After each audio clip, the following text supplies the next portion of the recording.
Adam will present work in progress on big loans to small businesses. It's a joint work with Gharad Brian and Dean Carlin. Adam, you will have 1 hour, including questions and answers. The floor is yours. We are very happy to have you here with us. Shukran, Jamal. Thanks to everybody for coming and thanks for having me. I'm, of course, very excited to be at AUC. It's been 2 years almost since the last time I was in Masr, mostly, of course, as you can imagine, with the coronavirus. But it's really exciting to be back, and I'm very excited to be presenting this work. This has been a project that we've been working on for 7.5 years. And it was very difficult, and we did not know where it was going to take us, but I think we found some very interesting things. This project is joint with Garrett Bryan, who's at LSE, and Dean Carlin, who's at Northwestern, but it's also joint with the team that helped us do this project. So we have Abdurrahman Nagy, who's here, Muhammad Omar, who's here as well. Muhammad Yusuf, Allah yarhamu, was a tremendous part of this project, and Sara Wahbi, who's now doing her PhD at the University of Minnesota, was also a tremendous part of this project. And through all of this time, you know, we really benefited from the support of the AUC and the whole Egyptian community, and so we were very excited to do this. Okay. Here we go. So this is an academic talk, and so normally, Taban, if you guys have any questions, just you don't even have to raise your hands. Yeah, but if you do, it'll be easier. But if you don't have to, so just anything, and also hopefully I'll try to keep an eye on the people from Zoom and the chat in case anything comes up, and very, very happy to engage in anything that you guys are thinking about. But this is a project really that's focused on access to finance, and what we have learned over the past 2 decades, really, a small history here is that in the 80s and 90s, there was a big sense that access to finance was a major problem or a major restriction for firm growth and the growth of the economy. And over time, what happened was, Muhammad Yunus came through in Bangladesh and found that there were ways in which we could nonetheless provide loans to poor people and have them repay, and through this grow their businesses and improve lives. There was, a concern in the beginning, both about access to finance. So if you went and they had done surveys on these small firms and said, hey, what are the biggest problems you have? The #1 thing that the firms would say is, I can't get enough credit, right? I can't get enough money for all the things that I want to do, right? And that was consistent across so many low-income and middle-income countries. You go to firms and you ask them, what are your major problems? They say, I can't get enough credit, okay? And then researchers were like, okay, let's go see what the impact of microcredit is. Over this time, Muhammad Yunus was able to find ways in which they could make microcredit more accessible to people. And the microfinance industry was growing dramatically, and it was coming from, a lot of it was coming through subsidies from the government and international organizations. People were convinced that that credit access really was a problem, and they were convinced that microcredit was the solution to that problem, and governments were putting a ton of money to subsidize these things. And what they found, they were putting tons of government money into this without actually doing strong evaluations to know if this issue really did lead to changes in firm performance, because, yes, the firm said they wanted it, but when when they got it, did it really make a difference relative to not getting it? And so researchers started back in, around 2010 or so, or maybe even before that, researchers started running randomized experiments on microcredit provision or giving firms loans. And there was a very famous, well, now famous, at least in this small, area of the scientific literature, edition of the American Economic Journal of Applied Economics in 2015 that collected 6 different randomized experiments on microcredit. And the big shocker was that it didn't seem to really have an impact on firm outcomes.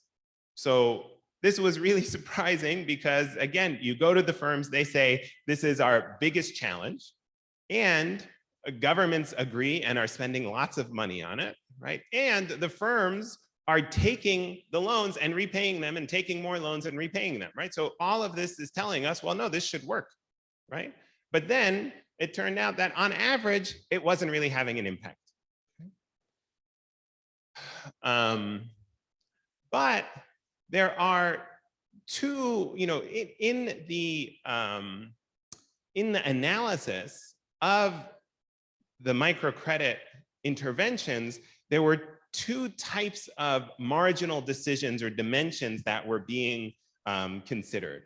One was marginal with respect to the percent of firms getting access to credit, and marginal with respect to the size of loans to specific micro firms. And the primary thing that was happening was that all of these studies were really focused on the percent of firms that were getting access to credit. So it was looking at whether or not having any credit at all was improving outcomes for businesses. But they were not really looking at whether or not the size of the loan made a difference. They were just saying, okay, you have a loan or not, right? And what's the impact of having a loan or not? It wasn't really looking into the details or the specifics of the loan that was being provided or the credit that was being provided.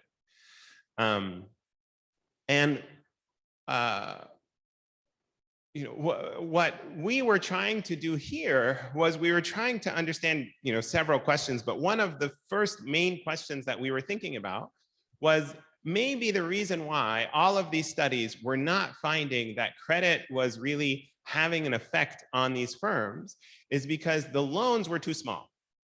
It doesn't matter if you can take a loan and double it if the loan is only $20, Maybe you need a much larger loan to be able to actually transform your business in some way.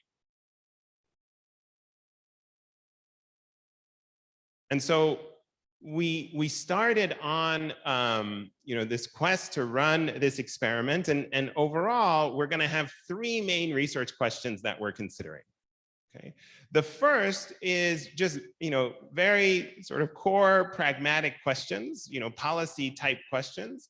Do larger loans lead to an increase in firm profits? Also, are they profitable for the lender? Because of course, this, even though we're going to be working with Rigal Ahmed Skandariya or the Alexandria Business Association, and they're a nonprofit, organization in theory, right? But in practice, they still have to at least break even, and in actuality, they want to actually make money so that they could expand their operations. So even if we find that the larger loans lead to an increase in profits, does it do it in a way that is sustainable for the lender? Because you could imagine that a larger loan is harder to repay, and so you have more default, and so those loans are more costly for the lender. Guys, please, a request from the security. All of us should be putting the masks. People are watching and following the COVID guidelines. Only Adam can speak without a mask. Thanks for the exception. But I'm well vaccinated. I have my card here if anybody wants to see.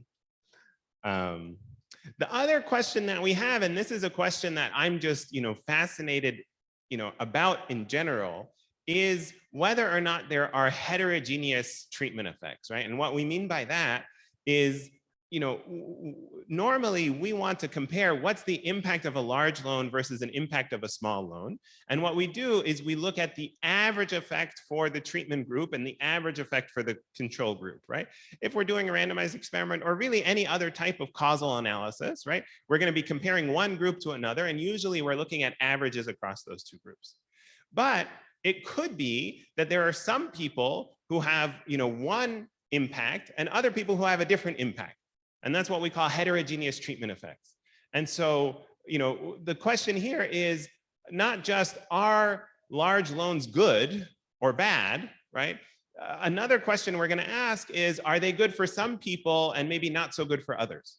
Okay. Or are they good for some people and great for others, right? These are all things that, could in fact happen. Okay. There's lots of reasons why, from an academic perspective, we would be interested in these questions. Loans are the classic case where there's lots of information asymmetries, right? The borrower, it says that they're going to use the money in some way, and the lender has no way to make sure that the borrower is going to take the money, put in the effort that's necessary, and repay the money, right? So this information asymmetry is what could lead to market failures that could lead to, inefficient lending in capital markets.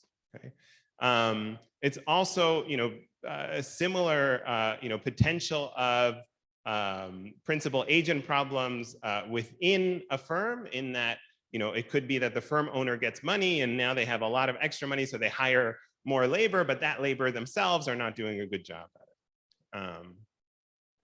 Okay, so our research question number one is, what's the average impact of firms on firms from providing much larger loans to enterprises?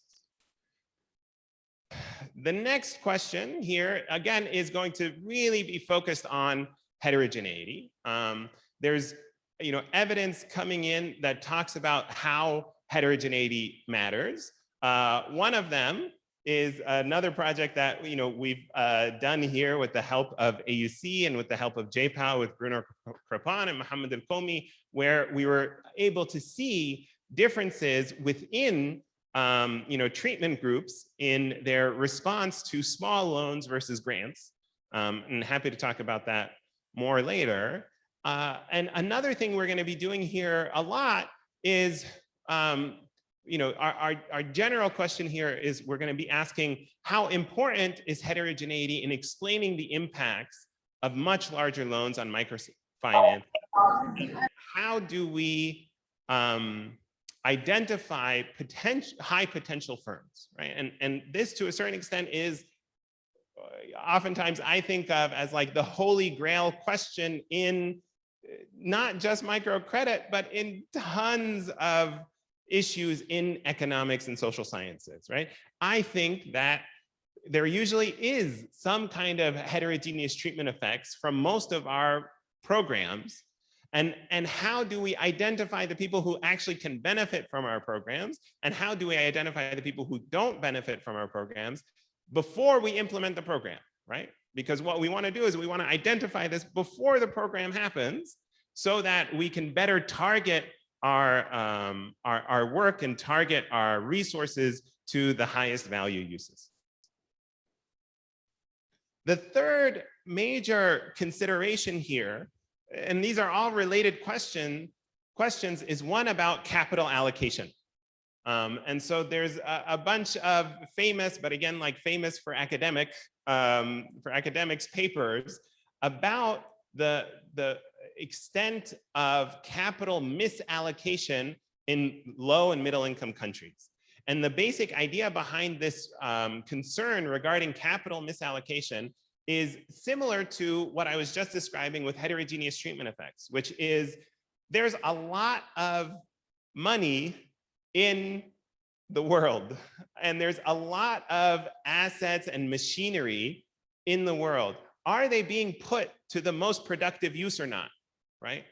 And just taking one step back a little bit, one of the major underlying theories of development is that the way countries get richer is by increasing their productivity.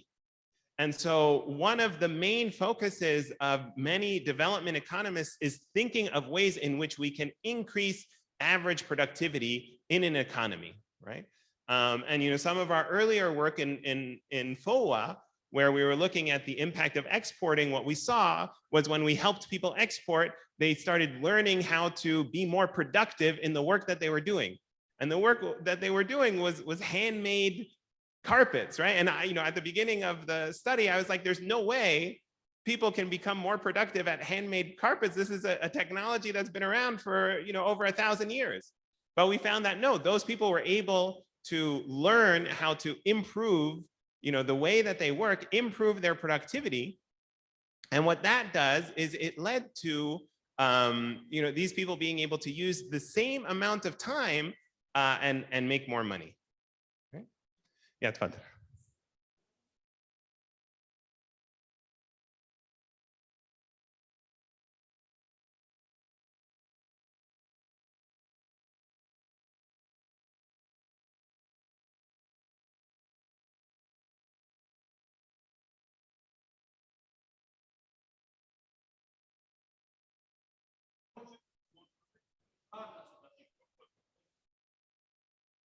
Yeah, so what we're going to talk about is there are two separate, potential, what's the word I'm looking for, objectives of the lending organization, right? Normally, what we think is that the lending organization's objective is primarily to lend to people who are going to repay. But are those the same people who, if you lend to them, they're going to have the largest increase in productivity, the largest increase in employment, the largest increase in revenues and profits? That's the fundamental question that we're trying to get at here, okay? And so, what we're talking about, there's been some work that has shown that there's quite a bit of capital misallocation in middle and low-income countries, meaning that, the way that funds are being allocated and used are not optimal. And that leads to a decrease in productivity and a decrease in the power of economies to really improve outcomes, okay? And if the most productive firms are unable to get the money they need, they're going to be unable to grow. And at the same time, if low productivity firms end up getting the funding, then the average impact of capital projects is going to drop. So our third question here. Oh, did my battery die?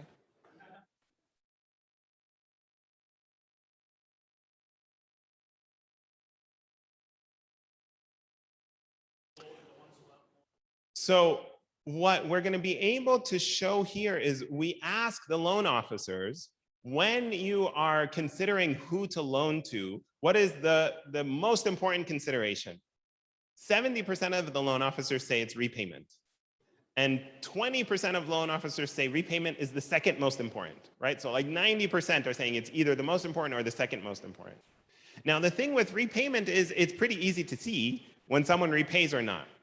But it's really hard to estimate the impact of something, right? Yeah, that's the whole point of randomized experiments and causal identification and regression discontinuity designs, right? Because it's really hard to know the impact. So even though they can see are people repaying or not, do they really know who is having a positive impact from the loan or not? We're going to be able to test that here.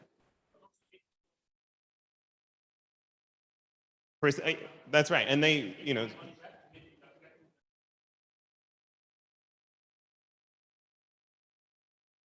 it's possible, right? Yeah, for a lot of loan officers, like we said, 70% say the most important thing is repayment, right? Not all, and one of the options is, improvements in firm, profits, right? And that's not what they're saying. Okay. Okay, so what did we do? I was mentioning we worked with the Alexandria Business Association, which is the largest microfinance institution in Egypt, and I think in the entire Middle East. They have almost 500,000 clients. I wouldn't be surprised if this number is larger now. 66 branches across 7 governorates. That it could actually be larger. Also, they're continuing to expand. This was back in 2015, 2016. And the average loan for ABA was about £3,000. It's worthwhile to keep in mind, this is about $170. The annual poverty line is about $255, right? So they're not very big loans, right? That's the takeaway here. Only 1% of loans, of clients had loans greater than $1,000, and only 0.1% of clients had loans greater than $3,000 when we started. And clients were only allowed to gradually increase their borrowing over time.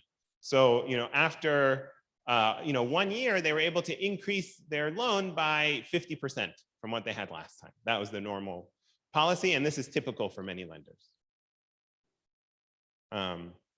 They also had really, really high repayment rates. In Must, we know that default comes at a very high cost, that people can potentially go to jail. And so, repayment is still really, really high, but nonetheless, even though, we're living in a high repayment environment, the loan officers are still worried about repayment.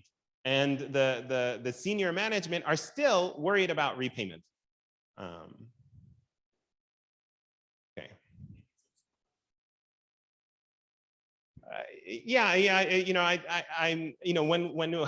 When I explain this paper to people outside of Egypt, they're very confused about why the banks are worried when default has such a high cost. And honestly, I'm also still a little bit confused. But yeah, the people are very worried about this inside organizations. Okay, so here I'm going to give you guys all of the results on this slide. This is not meant to be a surprise. I want you guys to know, what it is we find, and then I'm going to try to explain it in more detail. Okay. So what was the treatment? The first thing we did was we provided the treatment group loans that were 4 times bigger than their previous loan. Okay? And for the control group, we gave them loans that were 2 times bigger than their previous loan. Okay? So that's going to be the 2 things that we're going to be comparing to each other. We also collected 2 types of data at baseline. So at baseline, we collected what we call standard data. So this is just normal data, about demographic characteristics, how old they are, education, their gender, so on and so forth, as well as information about the business, what the profits were, what the sales were, what the employees were, so on and so forth. And then we also collected psychometric data, and I'll explain that in more detail shortly, but these are statements that people were grading on a scale from 1 to 5 with respect to how much they agreed with the statement. So one of the statements, for instance, is I can't go to sleep at night until I finish everything on my to-do list. Okay, or in life, failure is not an option. These types of questions. Okay.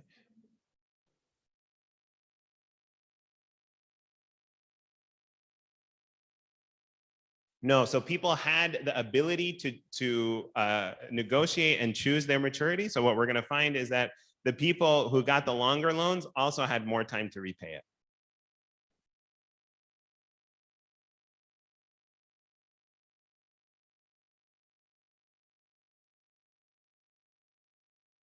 So we're asking them, we read the statement to them, and then we just tell them on a scale from, I very much agree or strongly agree or, strongly disagree, and then they choose whatever they want.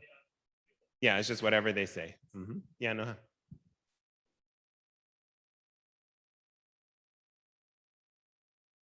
So yeah, so I'll get into it, but basically what we did was we went to the loan officers. We told them that, can you identify any firms who would be interested in a much larger loan? And in fact, what we agreed to with ABA was that the people in treatment could get loans that are 4 to 10 times larger than their previous loan. And then all of the people in our sample, we ended up with 1,000 people in our sample, applied for a much larger loan. But it turned out that ABA wouldn't give more than 4 times. They were still just too risk averse to do more than that. Somebody else had a question? Yeah.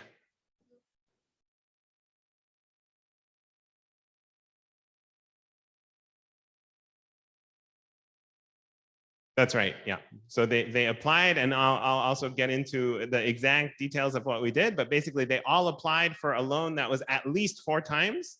Yeah, and they volunteered. This is what they wanted, right? Everybody wanted this, and their loan officers all approved them and said, yes, this is good for them. And then we would randomize who actually gets it and who gets the smaller.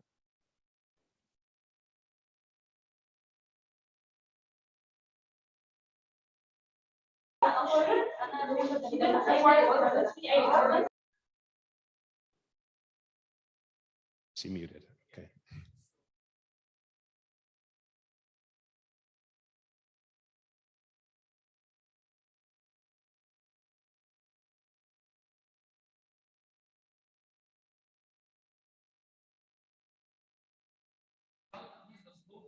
Yeah. Yeah. So so let me take that backwards a little bit. So you were asking, does capital misallocation exist in high income countries, for instance, right? The answer is for sure yes, right? So basically, anytime we see, a firm that goes bankrupt, right, due to incompetence, that's capital misallocation, right? That means we gave these people a lot of money, somebody gave them a lot of money, and they wasted it, right? And so the question here is, we know that capital misallocation exists, and what we're trying to ask is, do lender decisions contribute to capital misallocation, or and potentially how much do lender decisions contribute to it? Okay, so we randomized, and then we did follow-up surveys at about 20 months and 30 months after the randomization, right? And this is part of why this study took 1 million years, right? Because we, did all of this work, and then we waited a really long time to go and collect more data. Okay?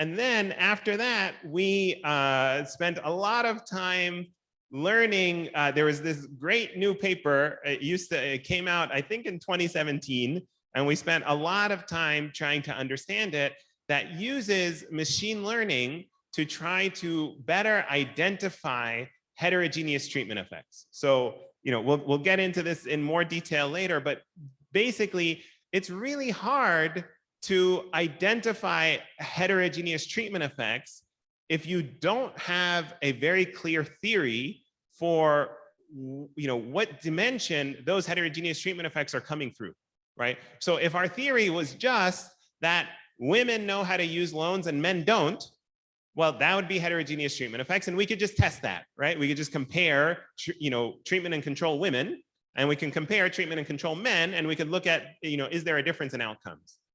But with tons of data, including, 50 psychometric questions, we don't have a theory about who is going to have high returns and who's going to have low returns. And so they came up with a way that allows you to look for whether or not heterogeneous treatment effects exist in a convincing manner without having a prior theory. And I'll explain how they do that in more detail.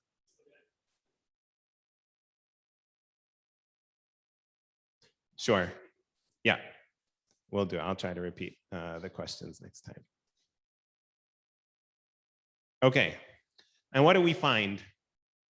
So on average, we have null effects, meaning that we don't see large impacts on average between the treatment group and the control group. On profits, which is usually the first thing we think about, the treatment group profits are 9% greater than the control group, but because profits are such a noisy variable, this difference is not statistically significant. Okay? We see that this is this new product, right? They called it Tamuh, was profitable for the lender. So there was no default. So, their late payments went up, so it took some people longer to repay, but overall it was good for the lender, right? This was worthwhile. They made more money doing this, okay? And we find massive heterogeneity using these machine learning methods. What we find is, even though on average it didn't seem like there was much going on, there's a quarter of the sample. We split the sample into 4 quarters. The top performers, the top quarter, see their profits go up by 5%, and the bottom quarter see their profits go down by 52%. So tremendous heterogeneity. You know, before I was saying, oh, maybe some people are going to benefit a little and some people are going to benefit a lot. That's not what we find. We find some people benefit a lot and some people get hurt. And that's an important thing to keep in mind with these types of programs. Okay. And coming back to this issue of capital misallocation, we're going to find that loan officers are wrong about who's going to struggle to repay. So during, before we gave out the loans, for some of the loan officers, we went and we got their predictions about what they think is going to happen. And it turns out that their predictions do not line up with what actually happens. Okay. Sure. There's an echo maybe? Oh, wow, that's a big difference.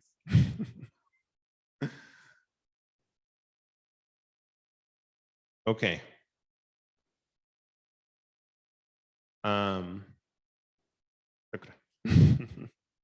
Okay, so that's the high level summary. Now we're going to get into the details of what actually happened.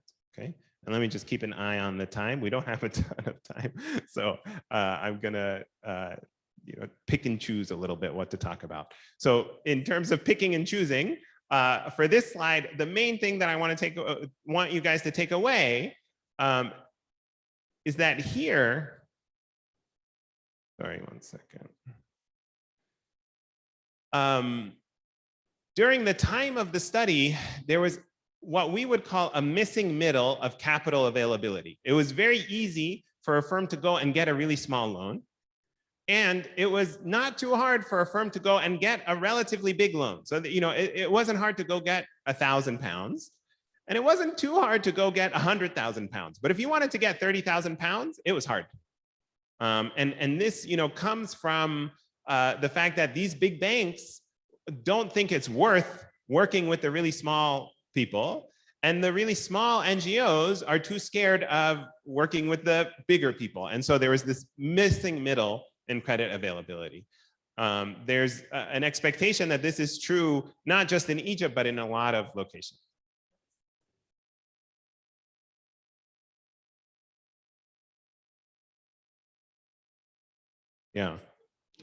Yeah, so Jaman's question is whether or not the missing middle of credit availability could be associated with the missing middle in firm size that people posit exists in developing countries.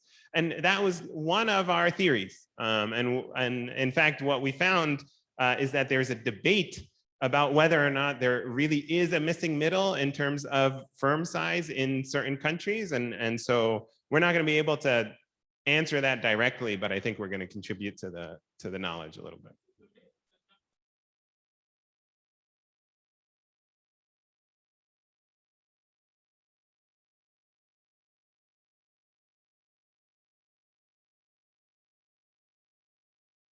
Yeah, so we'll be able to get into those results, and I think we'll be able to speak to this, but we won't be able to nail it down perfectly. Okay, so if you noticed, anytime I was talking about much larger loans, we kept putting much in capital letters. And so we want to compare our work to all of the 6 studies that were done in AEJ Applied. And when you compare our loan as a percent of the annual poverty line, it's much bigger than all of the other studies that have happened, right? Sometimes it's 4.5 times bigger, and even here, I think we're 15 times bigger, right? So when we say that we're giving bigger loans, we're giving much bigger loans relative to the existing literature. I'm going to skip this slide because I don't think it's necessary, given the time constraints.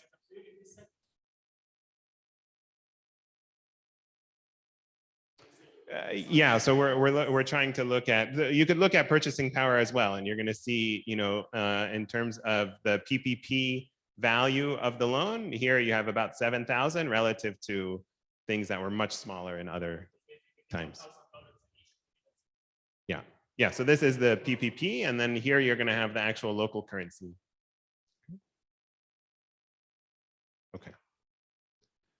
Okay, so we're going to use, as I mentioned, different types of data. So we have administrative data from the bank about every loan that went out and every payment that came back in.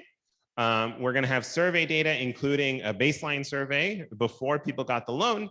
That includes standard and psychometric questions that I'll explain a little bit more. We also have follow-up surveys 20 and 30 months after.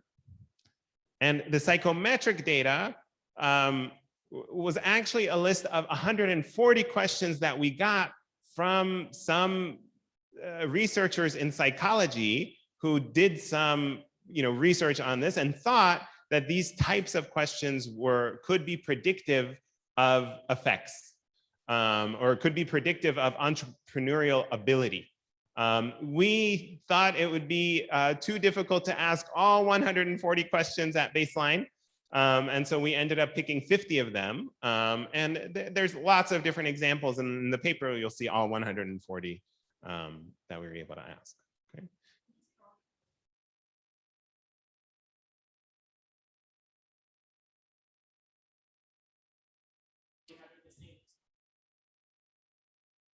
Yeah, so we checked that. So some questions we repeated in the second and third follow-up. And what we found is it's not time invariant. And in fact, it can be impacted by treatment. So, I think one very sad result, I'm trying to remember what it was, but like, it was something like, I am a very capable person, and what we found is that the people, who got the loan and did poorly with it, of course, answer that, no, I'm not very capable, because the loan actually affected their answer to these questions. Okay, so just again, quickly I mentioned this a little bit already. Researchers approached the loan officers and informed them about the opportunity, of the project, and to suggest borrowers for the new program called Tamuh. The loan officers would go out, approach current borrowers. It had to be people who had. Sorry, do you have a question, or is that? Yeah. Nope. Okay, he muted himself. So loan officers would go to current borrowers, for inclusion into the program, and this was something that the microcredit management said they wanted to make sure everyone in the program had already successfully repaid at least 3 loans in the past. Because again, they were very worried about people defaulting. And so loan officers would go to current borrowers in good standing and gave them the opportunity to apply for the program. And they had to have a loan in the 5,000 to 15,000 range. The loan committee at the microfinance institution would further screen the applicants for suitability. So you have people who applied because they thought this would be good for them. You had the loan officer who invited them because he thought it would be good for them. And then you had the central loan committee double checking to make sure that they think that this person can handle this as well. Okay. And then we randomized borrowers after they went through all of these filters, we randomized them into treatment and control. We ended up with 1,004 borrowers, which gives us a relatively high-powered study. All right, so a little bit of summary statistics and baseline balance. I'm not going to spend too much time here, but just to give you a quick idea, these are older, established, business owners. 20% are women. More than half of them have finished high school. They have 12 years of experience in the business, and their monthly profits at the baseline were about 7,000. A third of them had employees. If they had employees, they had about 3 of them, and they had other loans. Okay, and here we're just looking at the control. We're looking at treatment, and the treatment and control group are statistically equivalent, which is the whole point of us doing all this work. Okay. So what did we find? The first thing is just looking at what happened to the loans. Okay, and what we find is that people in the treatment group were more likely to take up the loan. Right, so all of these people applied, they went through the whole process, and the people in the control group, 76% of them took up the loan. And people in treatment, an additional 8 percentage points took out the loan. So 84% took out the loan. Okay. What we found was we doubled the loan size. That's what we wanted to do, right? So, you know, the average loan in the control group was 9,700. The average loan in treatment was 9,700 plus 10,700, right? So this is the additional impact on loan size for the treatment group. Okay. Like Jaman was asking earlier, what happened to loan term? What we're finding is that people decided to repay over a longer time period. And this, you know, I think is a figure that really gives you most of what happened. It gives you kind of all of the information. The red line is control. The blue line is treatment. Okay?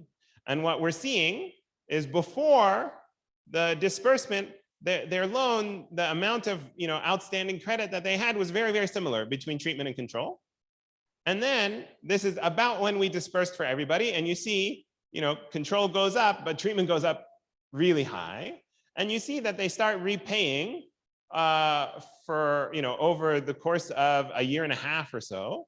Whereas in the control, they start repaying sooner, right? And then they take out another loan and then they start repaying and then they take out another loan, right? So this just tells you, you know, what happened in terms of loan availability. And then this shows you when we did our midline survey and when we did our endline survey, approximately. All right. Okay, so we had in our mind 4 main outcomes, and then we added a 5th one afterwards. The 4 main outcomes that we had in our mind were business profits, wage bill, household consumption, and loan performance. And we're going to use the standard specification that we do in randomized experiments, which is we're just going to regress the outcome that we care about on a treatment indicator.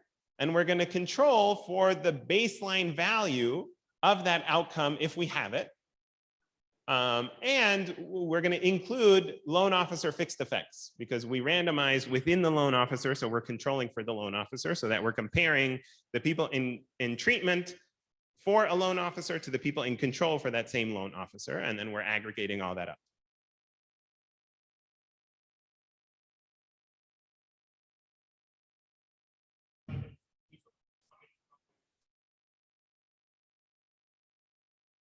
Yeah, so we can, so the question was, you know, the wage bill, are we looking at the amount spent or are we looking at number of employees? Here, our focus was the amount spent, but we can also look at number of employees. And I think we have it in one of our tables.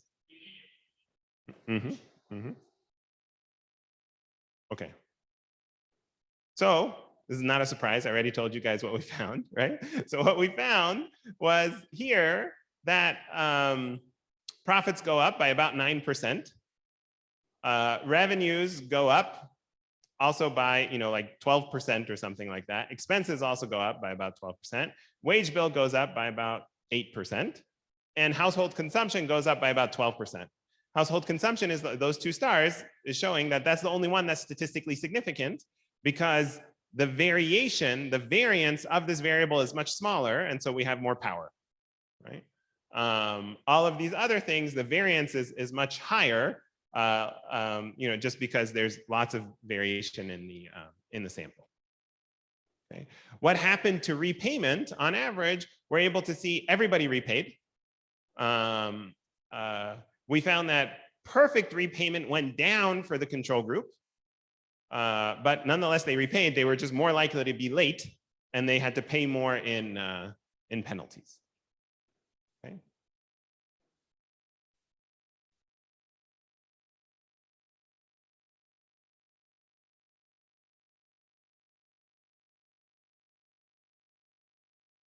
Yeah, good. Okay, so it's natural to expect that some firms will be able to use the funds better than others. And so the question really that we want to get into is, do these results mask important heterogeneous effects? Okay. And so that leads to another question is, well, what kind of heterogeneity should we be looking for and how should we look for it? And what most of the prior literature does is it tries to come up with a theory of how some people might react differently and then interact the the treatment variable with the variables associated with that treatment, right? So like I was saying before, or that characteristic of heterogeneity. So like I was saying before, if we thought that women were really good with loans and men were not, then what we would do is we would go back to our regression and we would include an interaction on treatment for female. And then we would look to see, is the treatment effect different for women relative to men? And if so, that would tell us that there's heterogeneous treatment effects, okay? But what do we do with the psychometric data? We have 50 psychometric statements, and we don't have a clear theory about how things should work together. So this is where we honestly got lucky because we didn't really have a clear sense of how we were going to use the psychometric statements when we started the project. We just knew there was other research that said that this psychometric stuff is important, probably. And then we were fortunate that this really super cool paper dropped that it's Cherner-Zukov et al., now 2020. And what they do is they describe a really convincing strategy to estimate heterogeneous treatment effects. And since we only have 10 more minutes left to the talk, I'm not going to get into it. But after the talk, if anybody wants to stick around, I'm more than happy to talk a lot about the machine learning stuff. So just the quick summary here is basically what it's able to do is it's able to take all of the baseline data and come up with a prediction for who is going to do well with treatment and who is going to do well in control. But more specifically, for each person, it estimates, given their baseline characteristics, what their income is going to be if they were in treatment and what their income is going to be if they're in control. And then it subtracts it from each other so that for each person, you get an estimated treatment effect. You have the estimated thing that would happen to them in treatment, estimated thing that would happen to them in control, and then it subtracts, you get the estimated treatment effect. And then when they have estimated treatment effects for each person, they put them into groups. And it says, okay, these are people who have high predicted treatment effects, and these are people who have low predicted treatment effects. And the one final point here is they do this in a careful, specific way to make sure that the estimates are not using a person's own data. So, they're not predicting what happens to me by using my data. They're using everybody else's data to build a model to predict what would happen to me using my baseline data. Okay. So this is the heterogeneity that we find. In the end, what we find, if we focus here first, when we only use the psychometric data, what we're finding is this group that we're looking at profits, because the main thing that we're always thinking about is profits, right? And profits are, closely related to productivity, okay?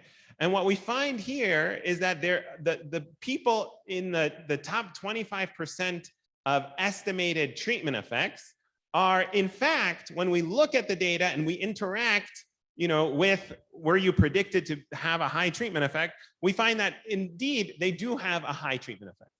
Their profits go up a lot. And the people who are predicted to have a low treatment effect, they indeed have a low treatment effect. Okay? And it's really hard to see this number, but this heterogeneity is significant with a p-value of 0.002. Okay? So it's just saying that this method is saying that there's a lot of heterogeneity here. On the other hand, when we just use standard data, age and gender and education and all that sort of stuff, we can see heterogeneity a little bit, but it's not statistically significant and it's not really convincing. And when we put both of them together, we see a little bit more heterogeneity, but not a ton more heterogeneity. And this was surprising to me in the beginning, because I would think, well, if we're using more data, it should only get better. But it turns out that even our machine learning algorithms these days are not perfect. If you feed it data, if you feed it too much noise, it's going to mess up its estimates. And so there's still an important role, even though we keep talking about a future of machine learning and artificial intelligence and all that sort of stuff, computers are still, they need our help, you know, and we need to go and we need to help them figure out what's important. Okay. The next thing we want to do is we want to say, assuming that you're in the top group, what else is happening? So what we want to see here, so this is a big table, and it's going to be a little bit hard to understand, but what we're looking here is I'm just showing you guys again the average estimates that we saw before, okay? And then we're splitting people into the 4 groups of profits. So these are, you know, coming back here, right? That's these people are in column number 6, and these people are in column number 3, okay? So the people who had the highest profits also have really high revenue, and also have really high expenses, and also have really high wage bills relative to control, right? Because what happens is we are predicting if you're in control, you're going to be a really high, if you're in treatment, you're going to be a really high performer. And if you're in control, like, sorry, let me explain this again. We predict for everybody if they're going to be a high performer or not. And then it's random if they're in treatment or control. So we're able to look at everyone we predict to be a high performer. We can look at, well, what happened to the treatment people who were predicted to be high performers versus what happened to control people who were also predicted to be high performers, right? So we're comparing those people to each other, and we see that they are having much higher revenue, much higher expenses, wage bills. We also do something called, we estimate total factor productivity, which is the type of productivity. We see that productivity goes up a lot for these people, and we see household expenditures go up a lot. Similarly, we see these big negatives for the people in the bottom group. We also see people in the bottom group end up closing some of their businesses. They're more likely to close their business. We see that they're more likely to decrease the number of employees. We see they're more likely to decrease their total asset holdings. Yeah.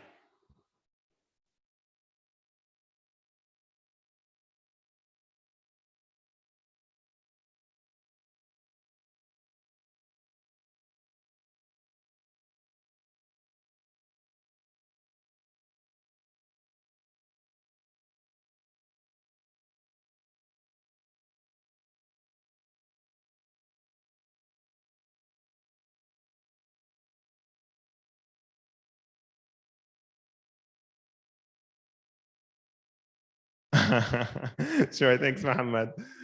Yeah, inshallah, looking forward to it. So the question was, you know, did we look at the debt to capital ratio for firms and how that differs based on treatment? And I think also, did we look at the overall debt holdings for these entities? So we do have data on outside debt. And we see that I think it goes up for the control group because they wanted more and they weren't able to get it, so they went and got some. I don't know if it's significant. I think it's in the paper. We did not look at debt to asset ratios, but that's something we could do for sure. The last sort of set of other related outcomes that we think are really important here is we have a mental health index. And what we find is that the people who are doing very poorly are much more likely to report being depressed and sad, which makes sense. Okay, and then we see, you know, penalties are going up. Okay, so then the next question is, and I'll try to finish in, how much time do I have? 3 minutes. Is who is in the top group? Like, who are these top performers? And the way that we're going to do this is we're basically going to compare the baseline characteristics of people in the top group versus people in the bottom group.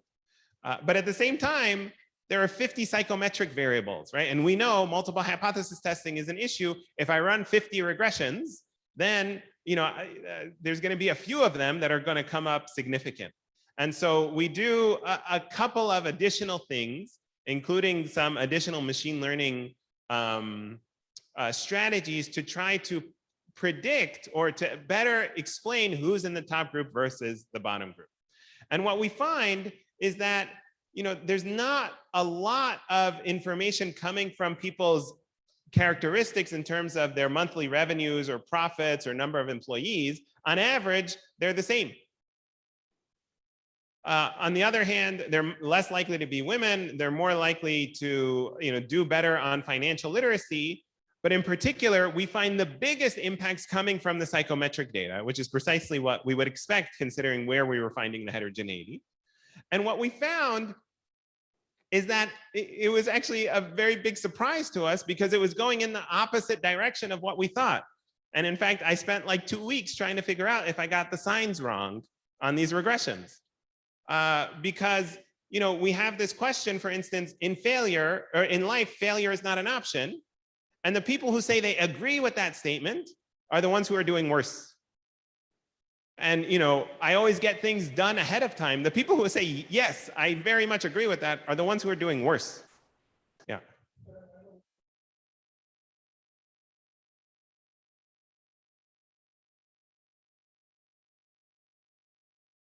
Yeah.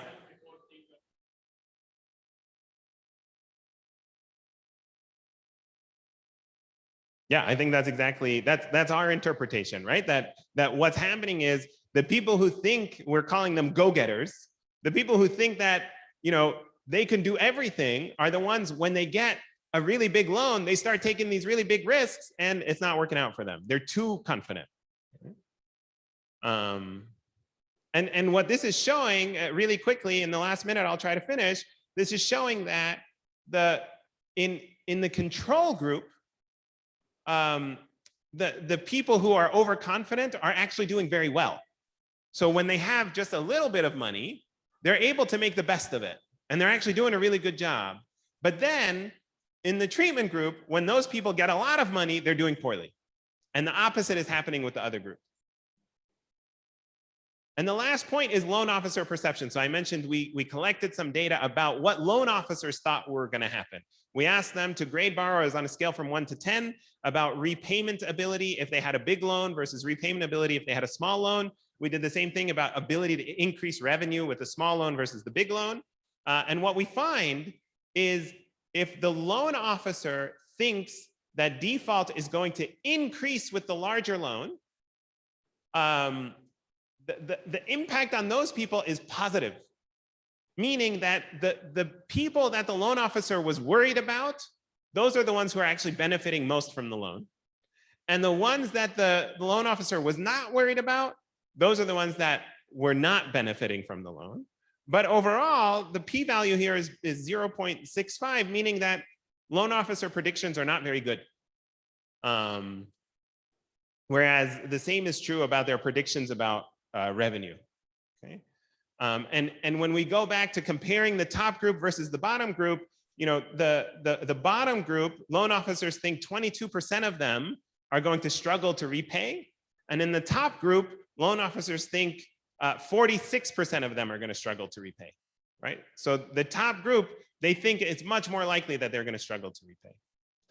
All right, so I think I'm out of time, but the basic takeaways here is that large loans have the potential to really transform businesses, but both for good and bad. And loan officers are not really good predictors of this, which leads to capital misallocation and lower productivity economies. So the next steps is really trying to figure out how can we improve targeting at baseline so that we can get capital to where it could be used most. Thanks very much.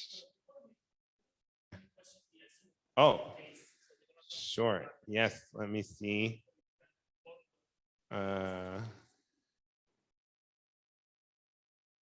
We got nothing in chat, so I think we're good.